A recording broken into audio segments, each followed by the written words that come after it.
Israel Iran మధ్య యుద్ధం తీవ్ర స్థాయికి చేరడంతో పశ్చిమాసియా కల్లోలంగా మారింది. ఇరు దేశాలు పరస్పరం క్షిపణి దాడులు కొనసాగిస్తున్నాయి.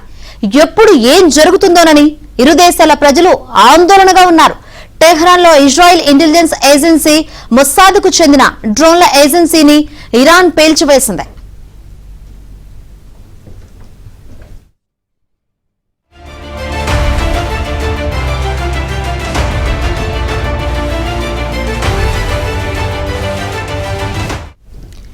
ఈ నేపథ్యంలో ఇజ్రాయెల్ ప్రధాని బెంజమిన్ నెతన్యాహు కీలక వ్యాఖ్యలు చేశారు. Iran supreme leader Ayatollah Ali ఖమేనీని హతమారిస్తేనే యుద్ధం ముగుస్తుందంటూ సంచలన వ్యాఖ్యలు చేశారు.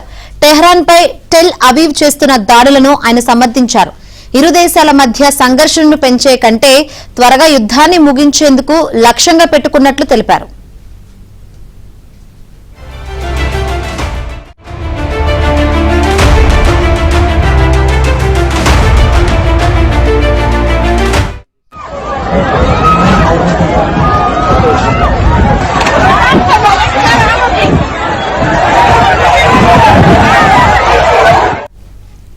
ఇజ్రాయిల్ ఇరాన్ యుద్ధ నేపథ్యంలో గగనతలాలపై ఆంక్షలు విధించారు.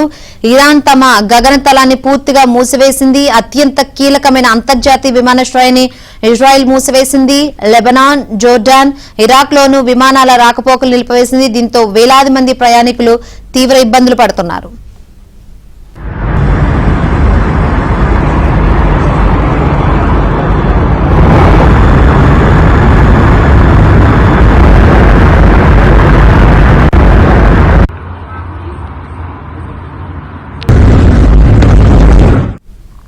మరోవైపు ఇరాన్ రాజధాని టెహ్రాన్ కు ఇజ్రాయిల్ టార్గెట్ గా చేసుకుంటోంది. వీలైనంత త్వరగా టెహ్రాన్ ను వదిలి వెళ్లాలని పౌరులకు సందేశాలు పంపుతున్నారు. వేల మంది ఇరానీలు టెహ్రాన్ నగరాన్ని వీడుతున్నారు. దీంతో టెహ్రాన్ వీధులన్నీ కార్లతో నిండిపోయాయి. పాకిస్తాన్ సరిహద్దులో ఇరానీలు గేట్లను తోసుకుంటూ లోనికి వెళ్తున్న దృశ్యాలు సోషల్ మీడియాలో వైరల్ అవుతున్నాయి.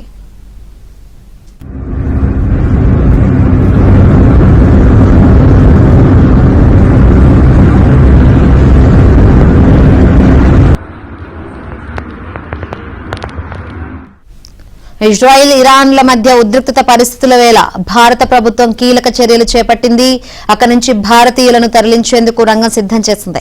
అందులో భాగంగా 100 మందితో కూడిన మొదటి బ్యాచ్ ఇప్పటికే టెహ్రాన్ నుంచి బయలుదేరింది. ఇరాన్ లో భారత్ కు చెందిన వందలాది మంది విద్యార్థులు, పౌరులు ఉన్నారు. వారిని సురక్షిత ప్రాంతాలకు చేర్చేందుకు సహకరించాలని భారత ప్రభుత్వం చేసిన విజ్ఞప్తికి టెహ్రాన్ స్పందించింది. ఇజ్రాయిల్ బాంబు దాడులు కొనసాగిస్తూ ఉండడంతో భారత్ లోని విద్యార్థుల కుటుంబ సభ్యులు తీవ్ర ఆందోళన వ్యక్తం చేస్తున్నారు. సుమారుగా 10,000 మంది భారతీయులు ఉన్నారని, అందులో 6,000 మంది వరకు విద్యార్థులేనని తెలుస్తోంది. ప్రస్తుతం గగనతలం మూసివేసినందున భూ సరిహద్దుల మీదుగా తీసుకెళ్లొచ్చని ఇరాన్ విదేశీ మంత్రిత్వ శాఖ వెల్లడించింది.